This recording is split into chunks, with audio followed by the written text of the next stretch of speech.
Good morning. আমাদের প্রতিদিনের সকালবেলার আধ্যাত্মিক চর্চায় সবাইকে স্বাগত। আমাদের আজকে বুধবার, গীতা অধ্যয়নের দিন।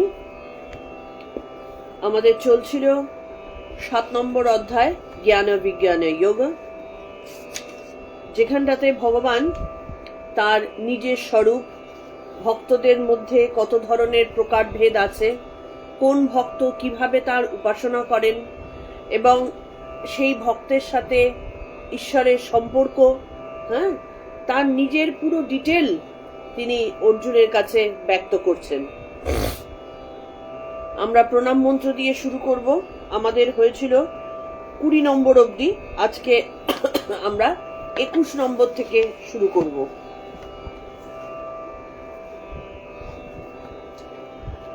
তার আগে একটা জাস্ট কথা, আমরা প্রণাম মন্ত্র দিয়ে শুরু করার আগে একটা ছোট্ট কথা একটুখানি বলে দিতে চাই। যারা আমার কাছে রেগুলার এখানে আসছো তাদের জন্য নয় এটা, কিন্তু যারা হঠাৎ হঠাৎ করে আসো তাদের জন্য। অ্যাকচুয়ালি একটা কথা যেটা আমরা প্রায় 1 ঘন্টা ধরে আলোচনা করি, সেই আলোচনা যদি পুরোটা শোনা সম্ভব না হয় তাহলে সেই সময় না শোনাটাই ভালো।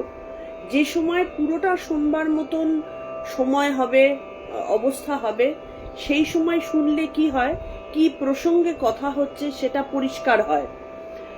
এবং হঠাৎ করে শুনে অল্প একটুখানি 5 মিনিট 10 মিনিট স্ক্রোল করতে করতে, ঘুরতে ঘুরতে 2-4টে কথা শুনলে কি প্রসঙ্গে আলোচনা হচ্ছে বা তার ভেতরে কি কি অলরেডি বলা হয়েছে বা অন্তর্নিহিত ব্যাপারগুলো, সেটা যেহেতু জানা হয়ে ওঠে না, ওই 5-7 মিনিটের মধ্যেকার একটা কয়েকটা লাইন দিয়ে পুরো জিনিসটার তখন বিচার করা হয়ে যায় এবং মনে হয় যে আমি যা শুনেছি সেটা পুরোটা শোনা হয়ে গেছে। তাতে করে কি হয়, জিনিসটার ভুল বিচার হয়ে যায়। না জানা থাকার জন্য, অর্ধেক জানা থাকার জন্য, এবং একটা মানুষের মধ্যে তো, মানুষের তো শোনার ক্ষমতাটা খুব কম, মানুষের বলার ক্ষমতাটা অনেক বেশি। তো সেই কারণে বলার কারণে হাকুপাকু করতে ইচ্ছা হয় এবং একটা দুটো কমেন্ট লিখে দেওয়ার জন্য ভীষণ মানুষ উত্তাল হয়ে ওঠে। তা সেই কমেন্টগুলো তখন কি হয়ে যায়, অপ্রাসঙ্গিক হয়ে যায়। কালকে একজন কমেন্ট করেছেন, কি প্রসঙ্গে করেছেন এখানটাতে সুনীল মহারাজ একজন আছেন, কমেন্ট করেছেন, দেখতে পাবে। তো সেই কমেন্টের মধ্যে আমার যেটা মনে হয়েছে, উনি ব্যাপারটা না শুনে অল্প একটু শোনার জন্য অল্প বোঝা হয়ে গেছে এবং তিনি কিছু একটা কমেন্ট করেছেন, যে কমেন্টটা কোন প্রসঙ্গে করেছেন ওই জায়গার সাথে সেটা কোনোভাবেই মানানসই নয়, যার জন্য আমি তার কথার কোনো উত্তর দিতে পারিনি। জেনারেলি আমি কথার উত্তর দিয়ে থাকি, যেগুলো অন্তত বলতে বলতে বলে থাকি অথবা পরবর্তীতে লিখে বলে থাকি, কিন্তু উনি যে কমেন্টটা করেছেন সেটার মধ্যে আমি কোনো প্রাসঙ্গিকতা খুঁজে পাইনি। মানে যা নিয়ে আলোচনা হচ্ছিল তার সাথে ওনার বক্তব্যের কোনো মিল খুঁজে পাইনি আমি। তো সেই কারণে তার কথার উত্তরও দিইনি। সেটা আমার সবার কাছেই অনুরোধ যে যারা রেগুলার শুনছো তাদের জন্য নয়, কারণ তারা অলরেডি অনেকটা তাদের নলেজ উন্নত হয়েছে, কিন্তু যারা হঠাৎ করে শুনছো তারাও যে নলেজেবল নয় সেটা বলছি না, কিন্তু কি প্রসঙ্গে আমরা আলোচনা করছি সেটা তো বুঝতে পারে না। তখন মাঝখান থেকে কি হয়ে যায়, একটা উল্টোপাল্টা কথা হয়ে যায় আর কি, যে কথার কোনো মানে থাকে না। তো সেইটা একটুখানি সবাই খেয়াল রাখলে ভালো হয়। আমরা প্রণাম মন্ত্র দিয়ে শুরু করছি।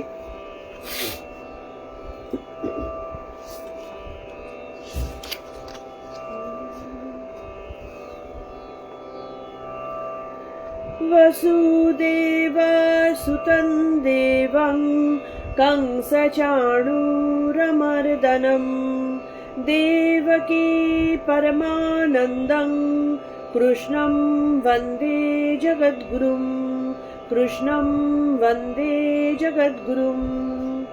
ॐ श्री परमात्मने नमः। श्रीमद्भगवद्गीता अथ सप्तमोऽध्यायः। श्रीभगवानुवाच मय्यासक्तमनः पार्थ योगं युञ्जन्मदाश्रयः असंशयं समग्रं मां यथा ज्ञास्यसि तच्छृणु। ज्ञानन्तेऽहं सविज्ञानम् इदं वक्ष्याम्यशेषतः यज्ञात्वनेह भूयोऽन्यत् ज्ञातव्यमवशिष्यते। मनुष्याणां सहस्रेषु कश्चिदत्तति सिद्धये यततामपि सिद्धानां कश्चिन्मां वेत्ति तत्त्वतः। भूमिरापो नलो वायुः खं मनो बुद्धिरेव च अहंकार इति मे भिन्ना प्रकृतिरष्टधा। अपरियामितस्त्वानं प्रकृति विद्धि मे परां जीवभूतां महाबाहो ययेदन्धार्यते जगत्। एतद्योनीनि भूतानि सर्वाणि तुपधारय अहं कृत्स्नस्न जगतः प्रभवः प्रलयस्तथा।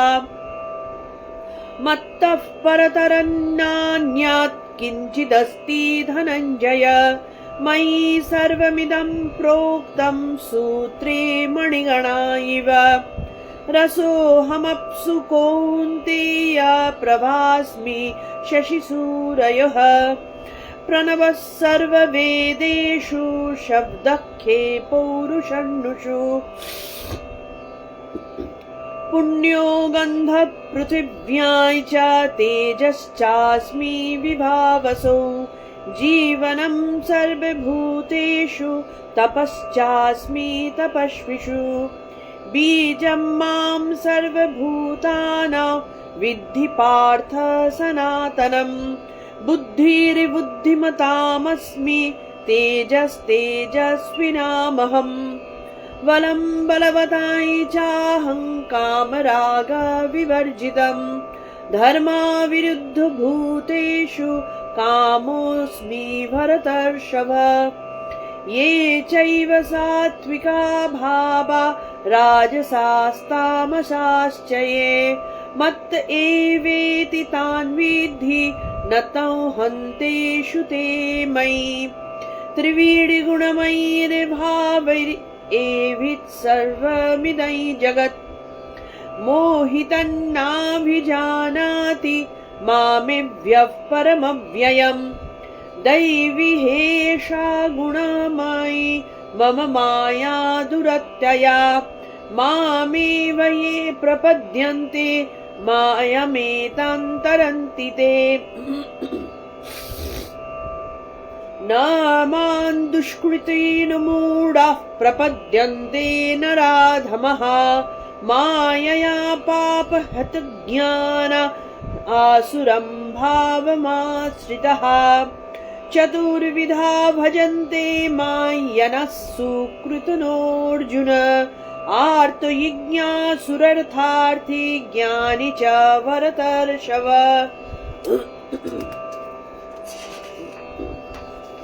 तेषां ज्ञानी नित्ययुक्त एकभक्तिर्विशिष्यते प्रियो हि ज्ञानिनोत्यर्थम् अहं स च मम प्रियः। उदारः सर्व एवैते ज्ञानितात्मैव मे मतम् आस्थितः स हि युक्तात्मा मामिवानुत्तमां गतिम्। बहूनां जन्मनामन्ते ज्ञानवान् मां प्रपद्यते वासुदेवः सर्वमिति स महात्मा सुदुर्लभः। कामैस्तैस्तैर्हृतज्ञानाः प्रपद्यन्ते ভুল হয়েছে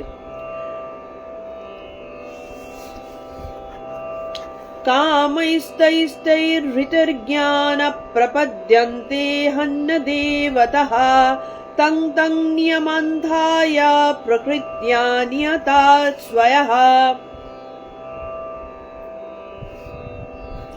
এই 20 নম্বর অবধি আমাদের পড়া হয়েছিল,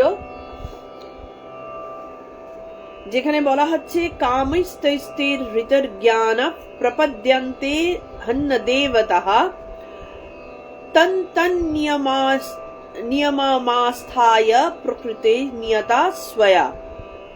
মানে আমরা আগের দিনেরটা একটুখানি জাস্ট পড়ে নেব, যে যার ভগবান বলছেন যারা যারা তাদের কামনার দ্বারা বিবেক বুদ্ধি তাদের অপহৃত হয়েছে, মানে ভক্ত বটে কিন্তু তাদের মধ্যে কামনা বাসনা দূর হয়নি, তারা যখন নিজের নিজের স্বভাবের বশীভূত হয়ে, এই যে স্বভাবগুলো যখনই কামনা থাকে তখনই স্বভাব কলুষিত স্বভাব হয়।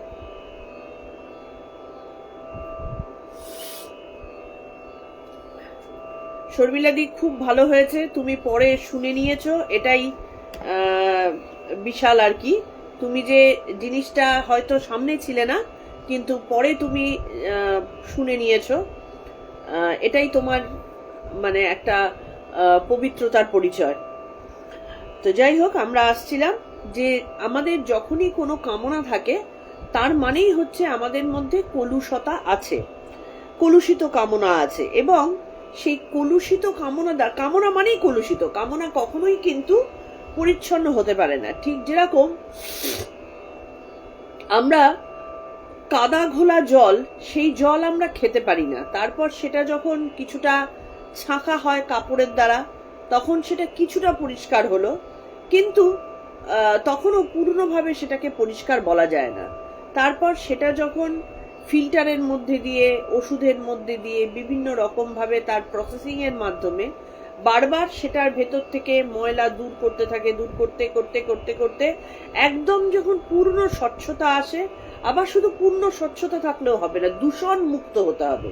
সেই দূষণ মুক্ত জল যখন হবে তখন কিন্তু, যেমন দেখবে অনেক ড্রেনের মধ্যে দিয়ে বড় বড় যেগুলো শহরের পাইপ যায়, স্বচ্ছ জলই বেরোয়, কিন্তু সেগুলো হয়তো কোনোটা নোংরা কলকারখানার জল, কেমিক্যাল মিশ্রিত আছে, দেখতে স্বচ্ছ মনে হচ্ছে কিন্তু কেমিক্যাল মিশ্রিত আছে, তো সেইগুলো কিন্তু আমাদের কখনোই খাওয়ার যোগ্য হয় না। ঠিক তেমনি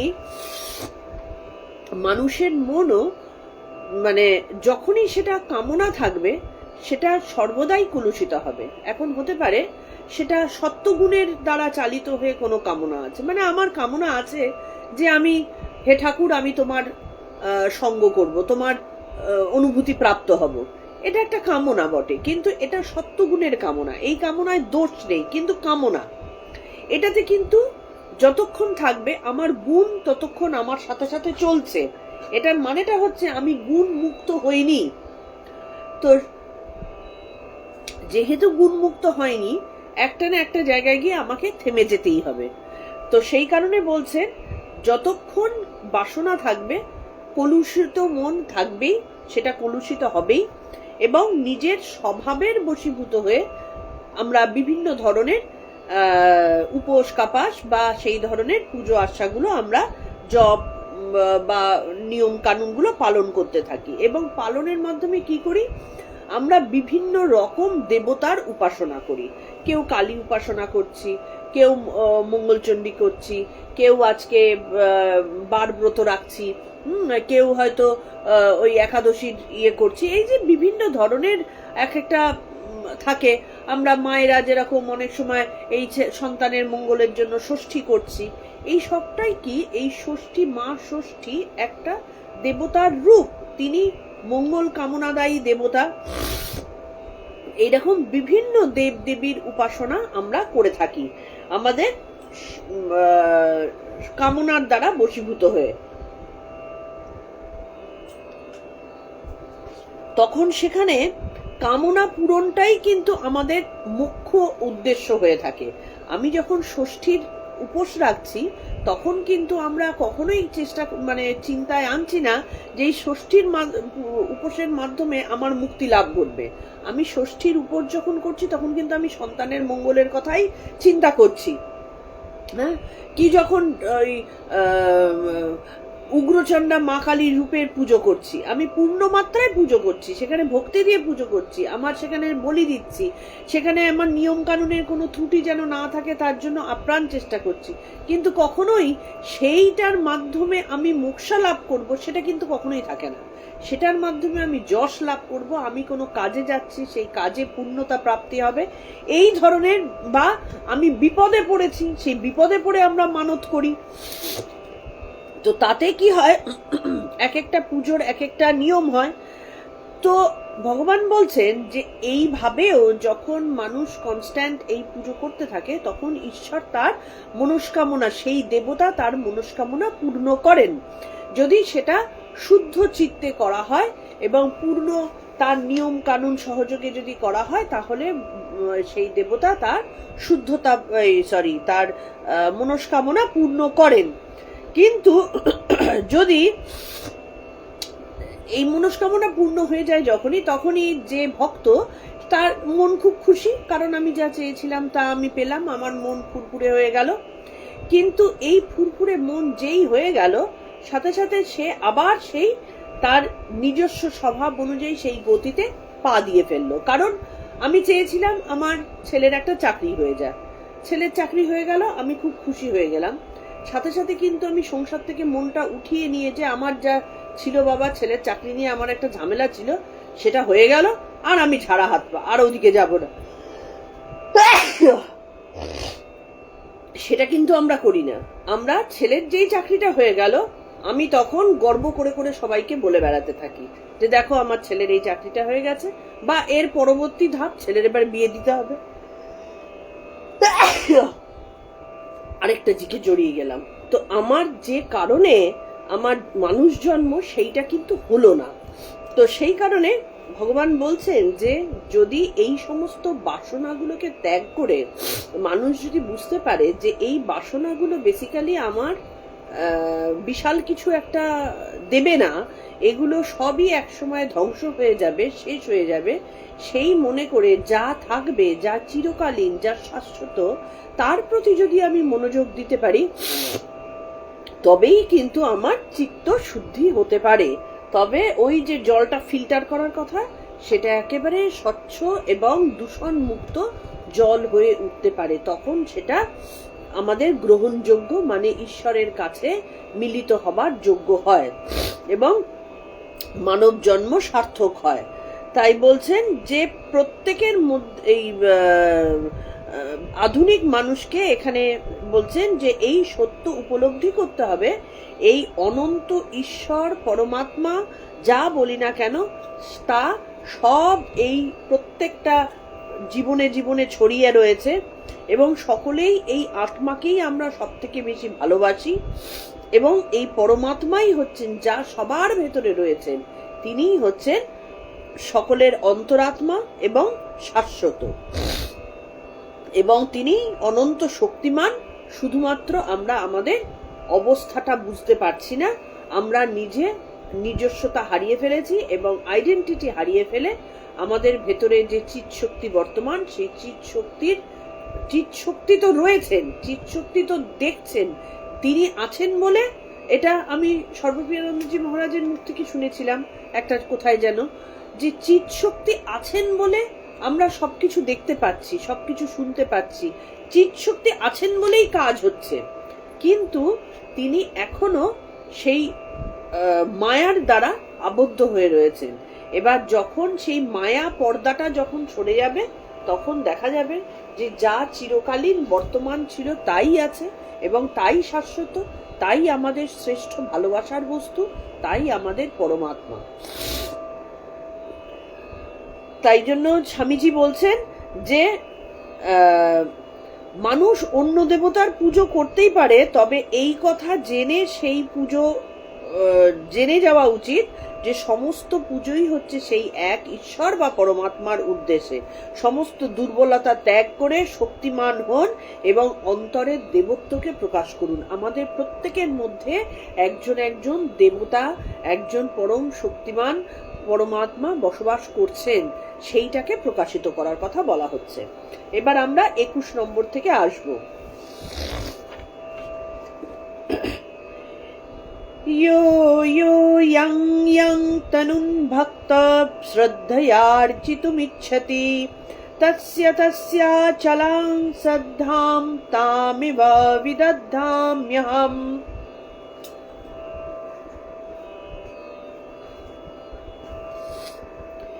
यो यो यं यं तनुं भक्त श्रद्धार्चितुमिच्छति तस्य तस्याचलां श्रद्धां तामेव विदधाम्यहम्। মানে কি, যে যে এই যে ভক্ত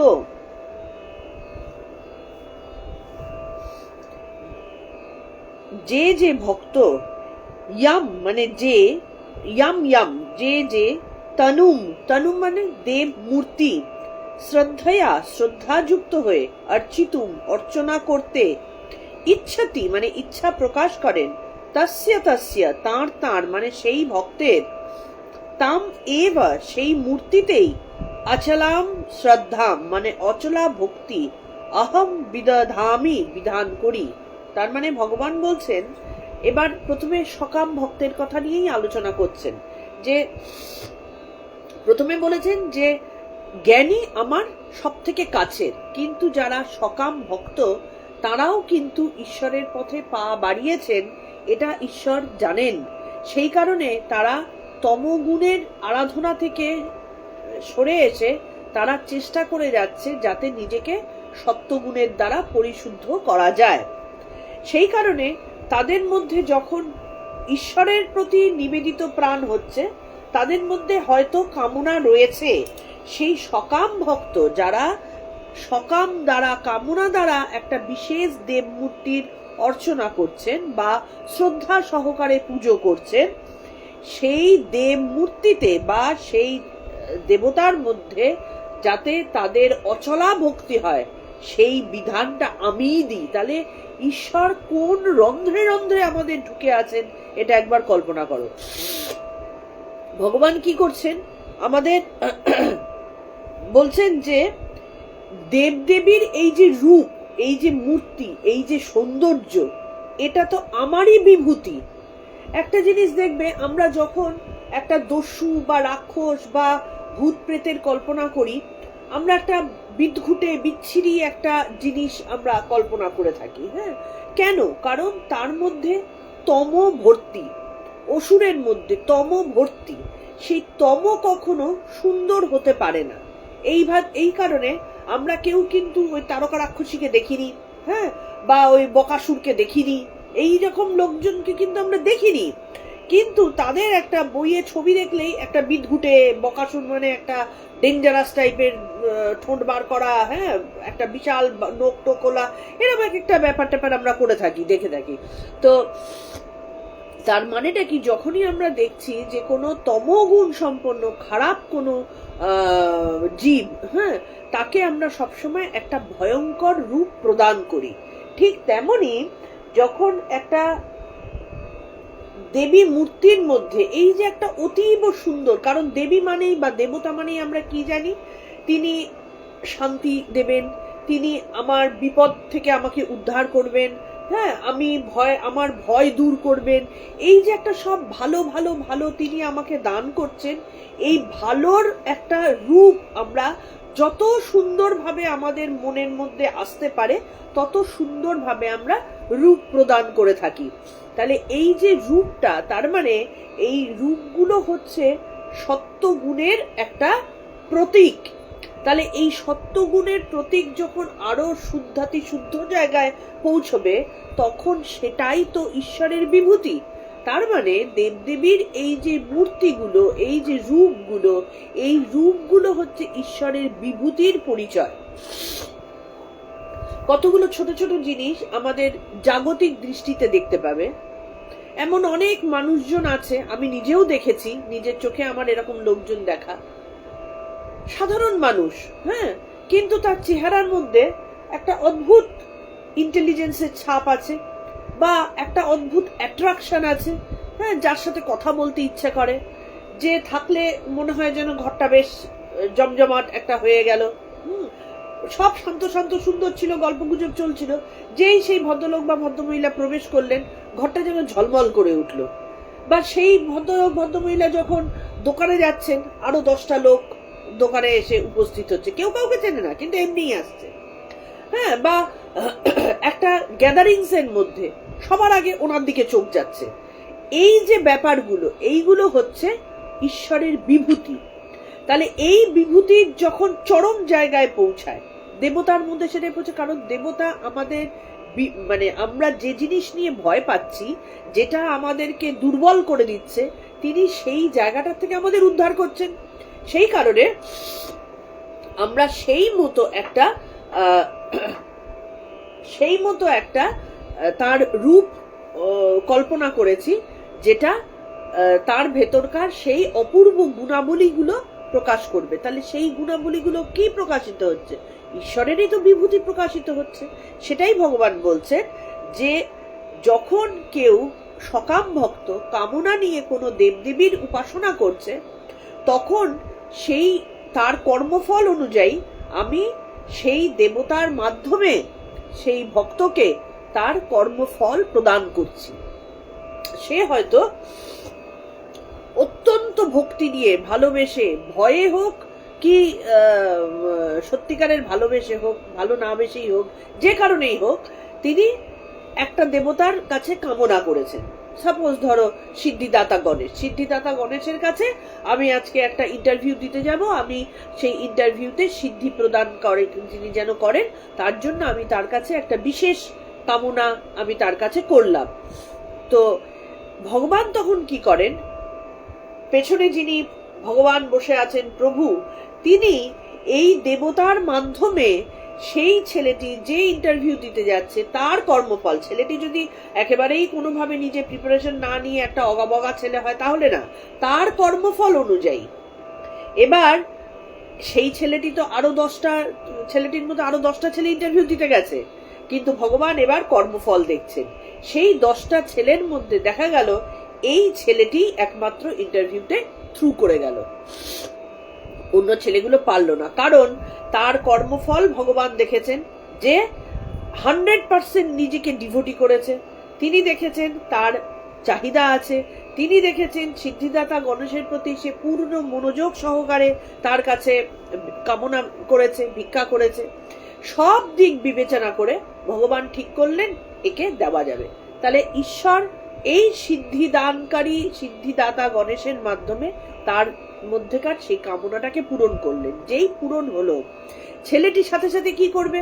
বেরিয়ে এসে তিনি সেই সিদ্ধিদাতা গণেশ যার কাছে তিনি মানত করেছিলেন তার কাছে সেই তার পুজো দেবে, তার প্রতি আরো ভক্তি বাড়বে, এবং সে কি বলবে, যে মনে মনে ভাববে যে তার মানে আমি যখনই পূর্ণ মনোযোগ সহকারে আমি সিদ্ধিদাতার কাছে প্রার্থনা করব, তিনি আমাকে আমার অভীষ্ট ফল দান করবেন। তো সেই কারণে সিদ্ধিদাতার প্রতি তার আরো ভালোবাসা বাড়বে, আরো ভক্তি বাড়বে, তখন আরো বেশি করে সে সিদ্ধিদাতার উপাসনা করতে থাকবে।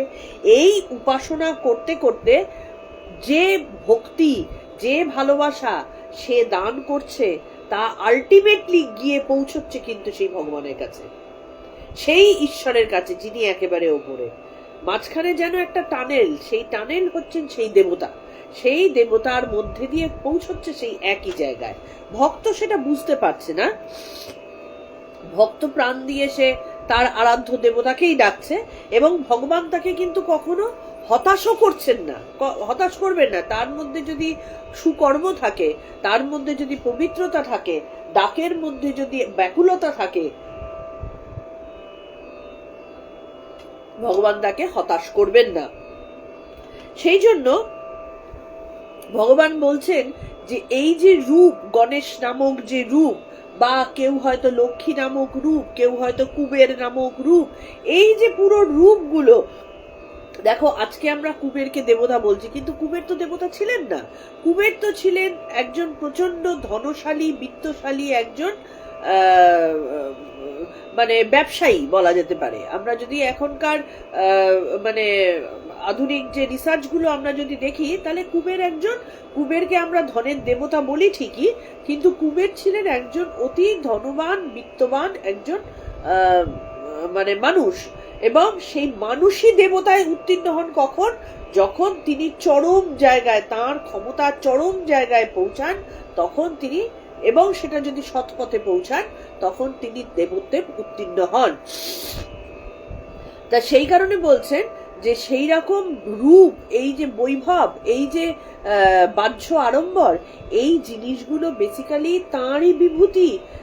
ভক্তের ভালোবাসার মাধ্যমে, ভক্তের কি বলে নিবেদনের মাধ্যমে এই যে ভক্তিটা, সেইটা আলটিমেটলি সেই দেবতার মধ্যে দিয়ে গিয়ে পৌঁছাচ্ছে পরম ঈশ্বরের কাছে। আমরা খেয়াল করে দেখবে যজ্ঞে সবকিছু অগ্নিতে আহুতি দিচ্ছি, যা কিছু আছে আহুতি দিচ্ছি।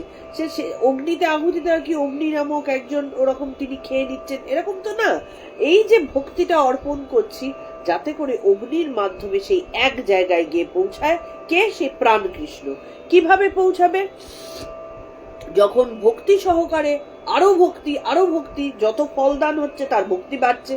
এই করতে করতে একটা সময় আসবে তার সেই চাহিদাটা আর থাকবে না, তার ভক্তিটাই থেকে যাবে। সে তখন, ধরো আজকে যে ছেলেটি ইন্টারভিউ দিয়ে পাশ করে গণেশের প্রতি তার ভক্তিটা আরো বাড়লো, তার কি আর ইন্টারভিউয়ের চাহিদাটা থাকবে? তার তো ইন্টারভিউ হয়ে গেছে, তার তো চাকরিটা হয়ে গেছে। সে তখন আরেকটা দিকে যাবে, আরেকটা কামনার দিকে যাবে। সেটাও যদি পূর্ণ হয়ে যায় তার ভক্তির বাহুল্যে, তখন তার সেটাও প্রয়োজন থাকবে না যে আমাকে একটা হয়তো ভালো ছেলে দিও, সেই ছেলেও তার হয়ে গেল। তাহলে এই করতে করতে একটা সময় তো আসবে যখন তার আর কোনো চাহিদা থাকবে না, কিন্তু ওই ভক্তিটা থাকবে। কারণ তার মনে আছে যে আমি সারা জীবন ভর শ্রী গণেশকে পুজো করে গেছি, সেই কারণে গণেশ আমাকে পূর্ণ সমস্ত কিছু ফল দান করেছেন। সেই কারণে আজ আর আমার জীবনে চাহিদা নেই, হে প্রভু আমি যেন তোমার প্রতি নিষ্ঠাবান থাকতে পারি, এইটা তখন তার কামনা থেকে যাবে। এই করতে গিয়ে দেখো তার মন পরিবর্তন হয়ে গেল। তার তখন কামনাবিহীন গণেশের মাধ্যমে সে তার ভক্তিকে নিবেদন করছে। আলটিমেটলি ভক্তিটা কার দিকে যাচ্ছে? ঈশ্বরের দিকে যাচ্ছে। এবার এই গণেশের পুজো করতে করতে করতে করতে এক সময় সে যখন একনিষ্ঠ হয়ে যাবে, তখন দেখা যাবে এই গণেশের মধ্যে দিয়ে তার ভেতরে জ্ঞান প্রকাশিত হচ্ছে। তখন আসল সত্যের দিকে তার চলে গেল। তখন এই গণেশ মূর্তিটাও চলে যাবে, নাম রূপ বাহ্যের সমস্ত কিছু চলে যাবে, চলে গিয়ে এক সেই পরম ঈশ্বরের কাছে সাধনায় সে মগ্ন থাকবে। এইভাবে একজন ভক্ত কামনা থেকে, সকাম ভক্ত থেকে নিষ্কাম ভক্তে পরিণত হয়। আজকে এই যে সাধক রামপ্রসাদ মা কালীর উপাসনা করছেন, তিনি মা কালীর মূর্তি করছেন, মা কালীকে গান শোনাচ্ছেন, কিন্তু যখন তার জ্ঞান হলো তখন তিনি মা কালীর রূপটাকে ধরে রেখে তিনি আজকে জগতের জন্য দেখাচ্ছেন। কিন্তু তার কি সেই মা কালীর ওই রূপটাই তার জ্ঞানে এসেছিল? না, তিনি পূর্ণ জ্ঞানী হয়ে গেছেন। তার সাথে তখন আর মা কালীর কোনো পার্থক্য নেই, তিনি পূর্ণ জ্ঞানী। সেই কারণে ভগবান সবসময় বিভূতি দিয়ে ভক্তকে প্রথমে বশ করেন, কাছে টানেন। ঠিক যেরকম আমরা একটা বাচ্চাকে যদি কাছে টানতে চাই, আমরা তাকে কি করি? প্রথমে তাকে আদর করে একটু ভোলাতে চাই, একটুখানি চকলেট হাতে দিই, একটা খেলনা হাতে দিলাম, হ্যাঁ, এই করে করে কাছে টানলাম। এবার যখন সেই বাচ্চাটি আমাদের একেবারে ওতপ্রোত হয়ে গেল, তখন দিলাম কি দিলাম না কিছু বাচ্চাটার এসে যায় না, আমি ভালোবাসছি এটাই যথেষ্ট। তো সেই কারণে ভগবান বলছেন যে যে ভক্ত শ্রদ্ধা সহকারে কোনো বিশেষ দেবদেবী পূজা করেন, ভগবান তার অন্তরের সেই শ্রদ্ধাকে আরো দৃঢ় করেন এবং সেটা স্থির করেন যে আমার প্রতি তার ভক্তি থাকুক, এই মূর্তির প্রতি তার ভক্তি থাকুক।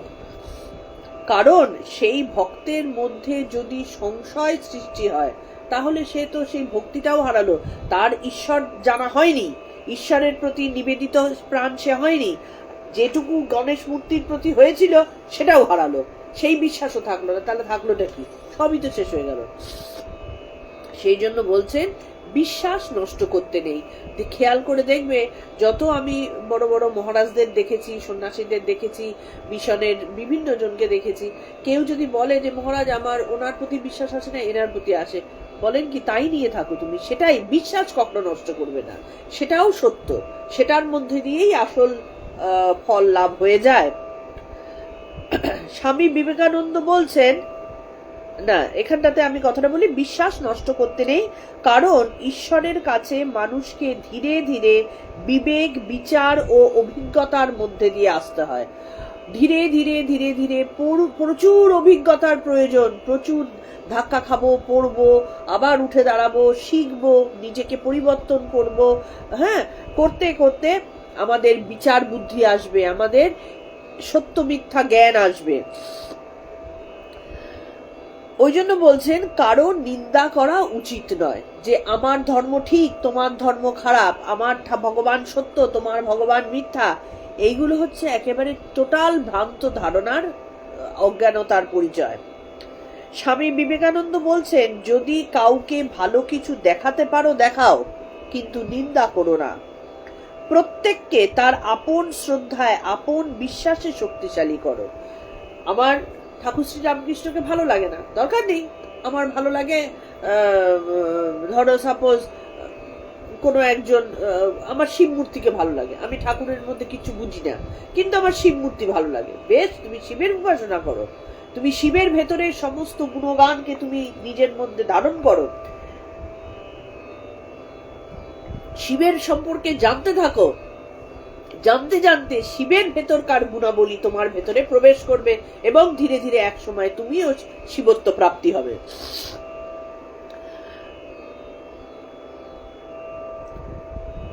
একদিন এইসব নানা মূর্তির উপাসনার ভেতর দিয়ে, অর্থাৎ নামরূপের প্রতীক এক অনন্ত ঈশ্বর সম্পর্কে ধারণা জানবে।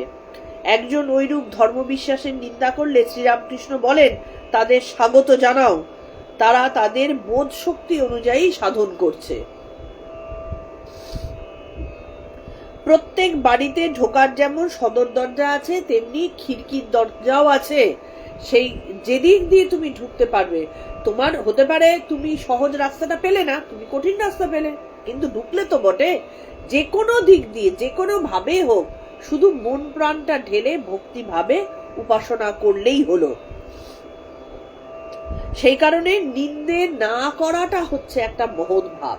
আমারটা আসল, তোমারটা মিথ্যা, বা আমি ঠিক বলছি তুমি ভুল বলছো, তোমারটা ভালো নয় আমারটাই ভালো, এরকম অনেকের মধ্যে দেখা গেছে, কিন্তু অনেক ধর্মের মধ্যে রয়েছে। আমাদের বিশেষ করে আমাদের সনাতন ধর্মের প্রতি আগ্রাসী মনোভাব তো বহু আব্রাহামিক রিলিজিয়ানের রয়েছে।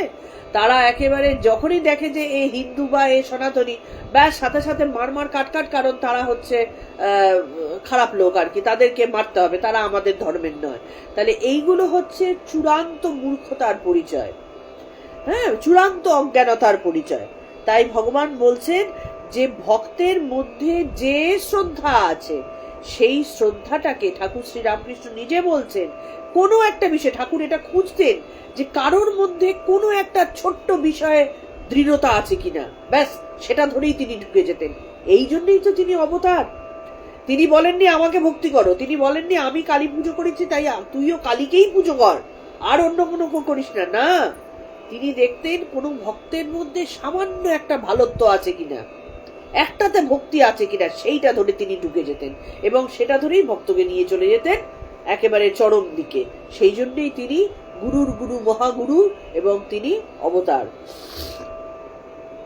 তাই বলছেন যে যখন এই শ্রদ্ধাকে দৃঢ় করা হবে, ভগবান যখন আমাদের মনের মধ্যে এই ধারণাকে আরো দৃঢ় করবেন, ভক্তিকে, শ্রদ্ধাকে আরো দৃঢ় করবেন, ধীরে ধীরে তার কামনা চলে গিয়ে শুধু ঈশ্বরের প্রতি ভালোবাসাটাই তখন থেকে যাবে। আর এইটাই তো আমাদের কাম্য, তাই না? আমরা ঈশ্বরকে ভালোবেসে তাকে জানবো, তাকে বুঝবো, এবং ধীরে ধীরে নিজেও সেই ঈশ্বরের সাথে একেবারে মিলেমিশে একাকার হয়ে যাব। এটাই তো আমাদের কাম্য। তো সেইটা ভগবানই করে দেন। আচ্ছা, আর কিছু আছে কিনা আমি একবার দেখে নিই।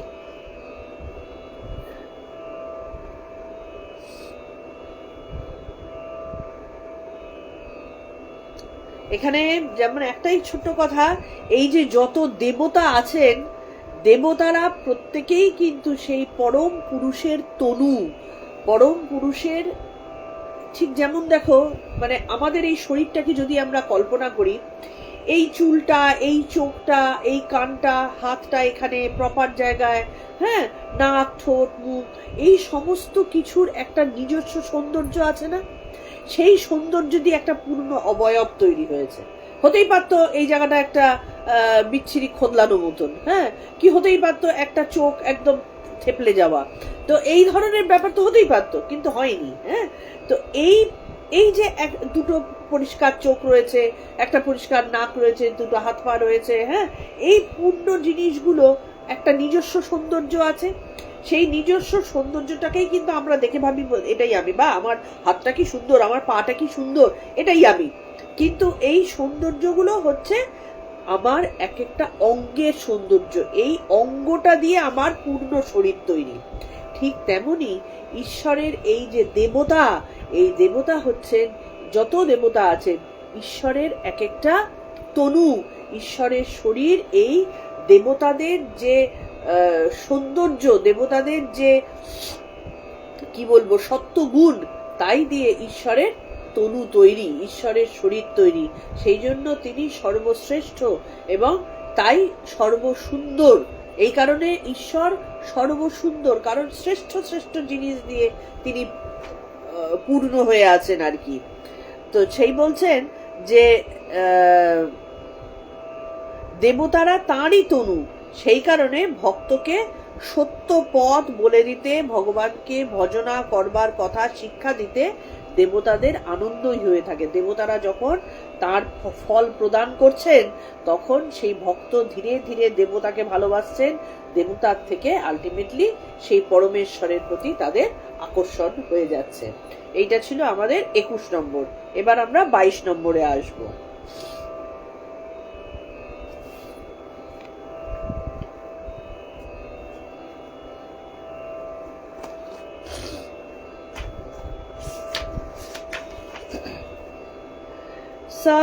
तया श्रद्धया युक्तस्तस्याराधनमीहते लभते च ततः कामान् मयेव विहितान्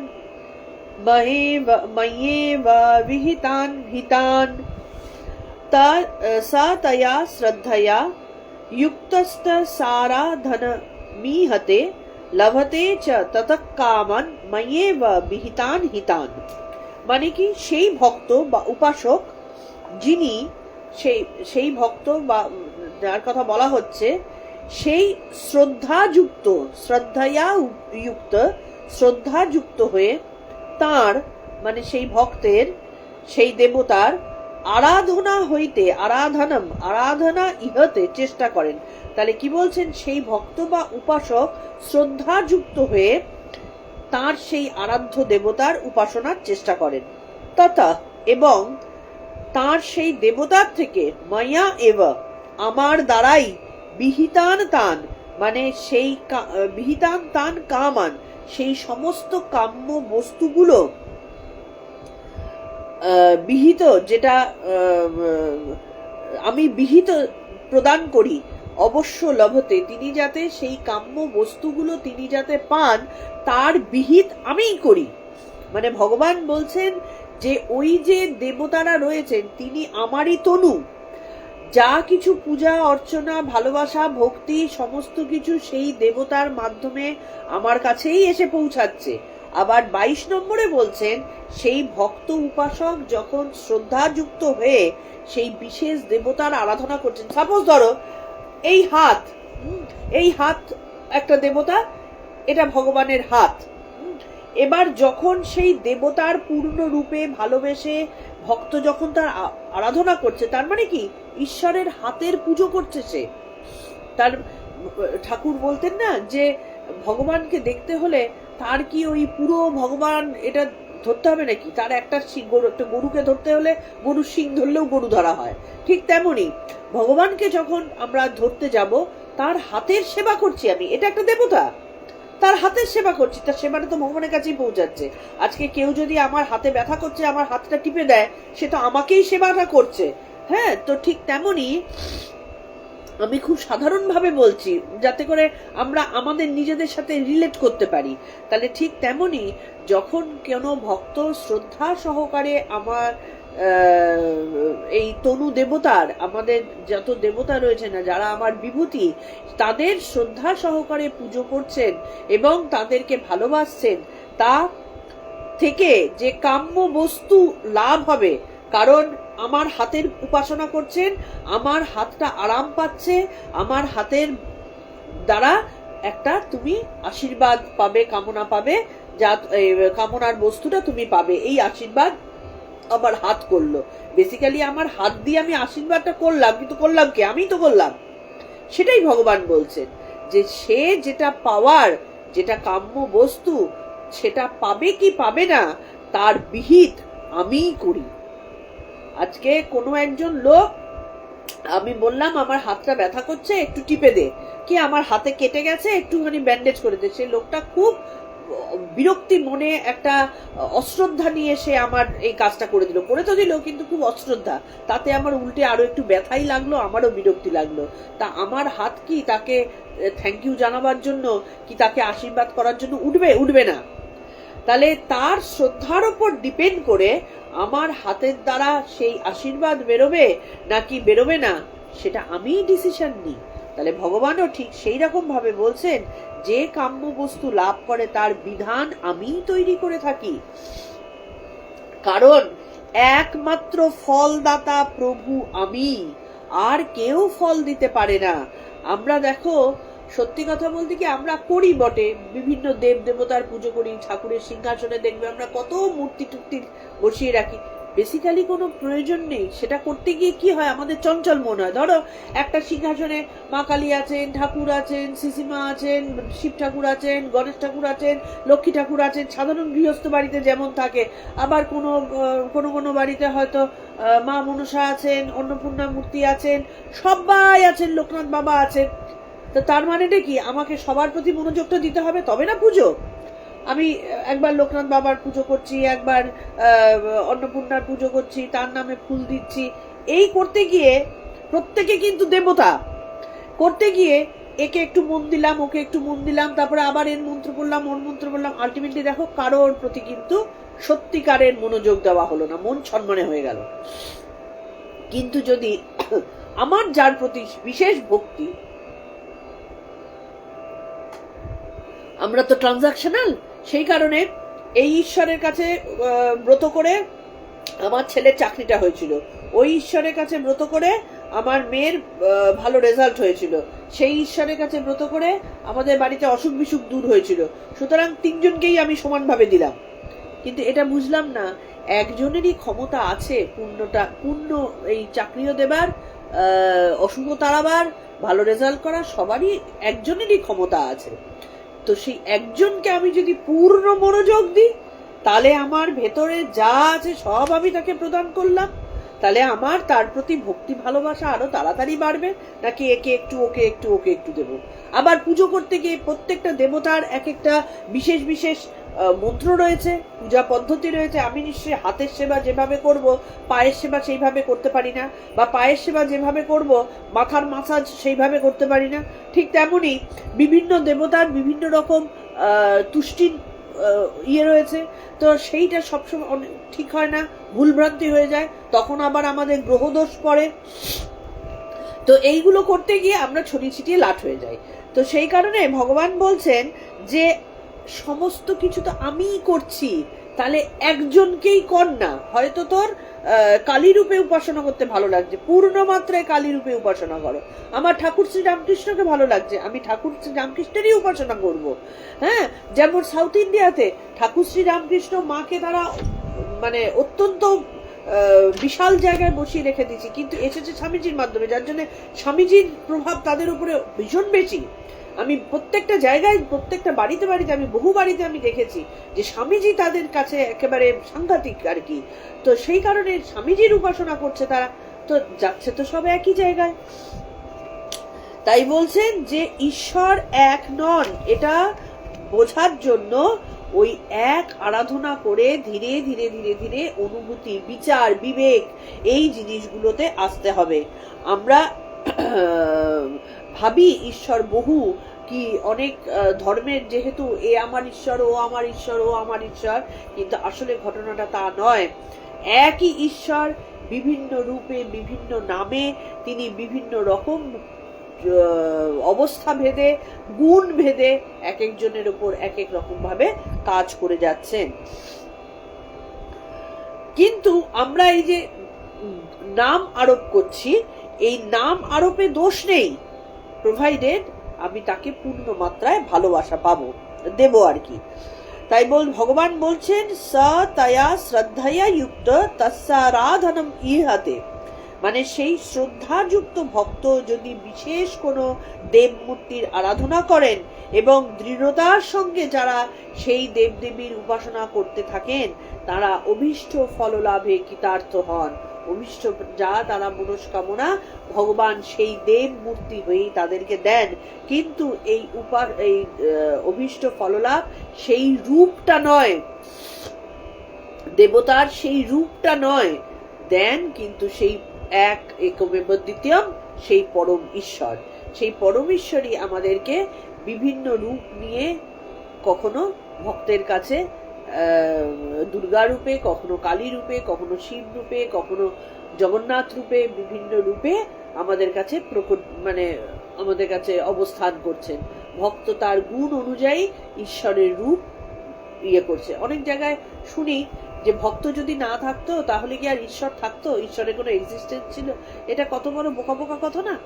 ঈশ্বর তো চিরকালই ছিলেন, ভক্ত নিজের মনের মতো করে তার রূপ প্রদান করছেন। ভক্ত যদি রূপ প্রদান না করে ঈশ্বরের তাতে বয়ে যায়। কিন্তু বহু জায়গায় আমি দেখি ভক্ত যদি না থাকতো ঈশ্বর কোথায় যেত। এগুলো কিছু সেকুলার লোকজনের বক্তব্য, কারণ ঈশ্বর তো ভক্তের আলোচনার মধ্যে রয়েছেন, ঈশ্বর ভক্তের ভক্তির মধ্যে রয়েছেন। ঈশ্বর চিরকালই আছেন, তিনি তাকে ভক্ত মনে করলো কি করলো না, তাকে দেখলো কি দেখলো না, কিচ্ছু এসে যায় না ঈশ্বরের তাতে। বরঞ্চ সে যদি কোনো রূপ দিয়ে, কোনো নাম দিয়ে ঈশ্বরের ভজনা করে কোনোভাবে সকাম ভাবেই যদি এগোতে পারে, ঈশ্বর তার মনস্কামনা পূর্ণ করবেন এবং করে থাকেন। এবং সেই মনস্কামনা পূর্ণ হতে হতে ধীরে ধীরে সে এর দিকে উপস্থিত হয়, নিষ্কামের দিকে সে যেতে থাকে এবং ঈশ্বরের প্রতি ভালোবাসা বাড়তে থাকে। তাই ভগবান বলছেন এই অভীষ্ট ফল ভগবানই দিয়ে থাকেন, কারণ সব দেবতাই ভগবানের শক্তি বা বিভূতি, যা কিছু ভগবানের শক্তি বা বিভূতি। অতএব যদিও আমরা অজ্ঞানতা বশত ঈশ্বরের স্বরূপ আমরা বুঝতে পারি না এবং চিত্তের মলিনতা বশত আমাদের বাসনা যুক্ত হয়ে আমরা অন্য দেবতার উপাসনা করতে থাকি, কিন্তু অন্তর্যামী যিনি, তিনি আমাদের সরলতা, শ্রদ্ধা আর ভক্তি যাতে থাকে দৃঢ়ভাবে, তার জন্য অভীষ্ট ফল প্রদান করে। মানে ঈশ্বর দেখো কত রকম ভাবে বাচ্চা ছেলে বুলানোর মতন করে আমাদেরকে ডাকছেন, ওরে তোরা এইভাবে অজ্ঞান হয়ে থাকিস না, ওরে তোরা এত কষ্ট পাস না। ঈশ্বরের বানানো জিনিস, কিন্তু ঈশ্বর বানিয়ে দেখছেন যে এরা কষ্টে যন্ত্রণায় মরছে, ছটফট করছে। সেই কারণেই ভগবান বলছেন তোরা আয়, তোরা বোঝ, তোদের অজ্ঞানতার পর্দা সরা, তোরা আমার চর্চা কর, আজকে আমাকে নিয়ে একটু ভাবলে তোরা যে জীবন মুক্ত হয়ে যাবি। সেই কারণে ভগবান সেই অভীষ্ট ফল দিয়ে তাদেরকে কাছে টানছেন, যে অন্তত তোরা একজন দেবতা রূপে আমার ভজনা কর আর কি। সেই জন্য বলছেন ভগবান একটা গীতার আরেকটা জায়গায় বলেছেন, ইয়ে যথামং প্রপদ্যন্তে তাং তথৈব ভজাম্যহম, যে আমাকে যে রূপে ভজনা করে আমি সেই রূপে তার কাছে যাই। বাচ্চা ছেলে সে ভগবানের ভজনা করছে, গোপাল দাদা গোপাল দাদা গোপাল দাদা করে ডাকছে, গোপাল দাদা রূপেই ভগবান তার কাছে আসলেন। ঠাকুর শ্রী রামকৃষ্ণ ডাকছেন মা, মা রূপে, মা রূপে, তিনি মা রূপেই, মা কালী রূপেই আসলেন। রামপ্রসাদ, ঠাকুর রামপ্রসাদ ডাকছেন যে তার একেবারে ছোট্ট বাচ্চা মেয়ের মতন করে তিনি মা কালীকে দেখতেন, ছোট্ট বাচ্চা মেয়ে হয়ে তিনি তার সাথে বেড়া বাঁধছেন। যে যে রূপে ভজনা করবে সেই রূপে ভগবান তার কাছে আসবেন। আবার যিনি জ্ঞানী তিনি জ্ঞানের উপাসনা করছেন, যিনি যোগী তিনি যোগ রূপে দেখছেন, আত্মদর্শন করছেন। সেই এক রকম ভাবে তিনি আত্মাকে দেখতে চাইছেন, আত্মরূপে দর্শনের জন্য তিনি যোগের দ্বারা ঈশ্বরের ভজনা করছেন। তাকে ভগবান আত্মদর্শন করাচ্ছেন। যা যেভাবে চাই ভগবান তাকে সেইভাবে ফল প্রদান করছেন। শুধুমাত্র আয় তোরা আমার কাছে আয়। তাহলে আজকে আমাদের এটুকুই। আমরা 21 আর 22 আজকে পড়লাম। আগামীকাল আমাদের শ্রী শ্রী মায়ের কথা আলোচনার দিন। আমরা যা পড়লাম এর মধ্যে কোথাও, আবারও বলছি, হ্যাঁ, কারণ আমি চাই তোমরা আমার সাথে কমিউনিকেট করো। তোমরা কি বুঝছো, তোমাদের মনের মধ্যে কিরকম ভাবে এগুলো ক্রিয়া করছে, খেলা করছে, মনের ভাব কি হচ্ছে, এগুলো আমার আলোচনা করতেও ভালো লাগে। কারণ তোমাদের মধ্যে কোনো যদি দুর্বলতা এসে থাকে, পরিবর্তন এসে থাকে, ভালোত্ব এসে থাকে, সেগুলো আমরা নিজেদের মধ্যে শেয়ার করে নিলে আমারও আনন্দ হয় যে এই কথার কত দেখো মানে মানুষের মধ্যে উন্নতি ঘটাচ্ছে, ভালো লাগে। কিন্তু যারা রেগুলার আসো না, তারা হঠাৎ করে শুনে একটা জিনিসের ভুলভাল কমেন্ট করে দেওয়া, মানে ফট করে একটা কথা কানে আসলো কমেন্ট করে ফেললাম, এগুলো না মানে মানুষের খুব অজ্ঞানতার পরিচয় হয়ে যায়, মানে চঞ্চলতার পরিচয়। অজ্ঞানতার থেকে বলা ভালো চঞ্চলতার পরিচয়। ধৈর্য ধরে পুরোটা শোনো। এখন শুনতে যদি না পারো পরে শোনো, তারপরে অবশ্যই যোগাযোগ করো। শুধুমাত্র কথা বলতে হবে বলে অপ্রাসঙ্গিক কথাবার্তা বলে একটা জায়গা নষ্ট করার তো কোনো মানে হয় না। তো সবাই তোমরা এই আধ্যাত্মিক চর্চার মধ্যে যাতে থাকতে পারো, কারণ এই চর্চার থেকে আনন্দের জিনিস, এই যে আনন্দের সময়গুলো আমরা কাটাই, এর থেকে আনন্দের জিনিস আর কিছু সত্যিই নেই। আমার তো মনে হয় সত্যিই নেই। অন্য কোনো কথা অপ্রয়োজনীয়, এগুলো আমাদের সময়ের অপচয়। তাহলে এই কথার মধ্যে থেকো এবং আমাকেও তোমরা তোমাদের উপস্থিতি দিয়ে এই কথার মধ্যে থাকতে সাহায্য করো। কারণ তোমরাও থাকলে আমার মধ্যে এই আলোচনাগুলো করার আলাদা আনন্দ জাগবে, সেটাও একটা কথা। সেই জন্য তোমরা সবাই এসো, প্রতিদিন এসো আর আমার সাথে কমিউনিকেট করো। প্রণাম মন্ত্র দিয়ে শেষ করছি। ওম তৎসদিতি শ্রীমদ্ভগবদ্গীতাসু উপনিষৎসু ব্রহ্মবিদ্যায়াং योगशास्त्रे श्रीकृष्णार्जुन संवादे ज्ञान विज्ञान योग नाम सप्तमोऽध्यायः। ओम श्री कृष्णार्पणमस्तु। ओम श्री कृष्णार्पणमस्तु। ओम श्री कृष्णार्पणमस्तु। সবাই ভালো থেকো, সাথে থেকো, পরের দিনের নোটিশের জন্য অপেক্ষা করো।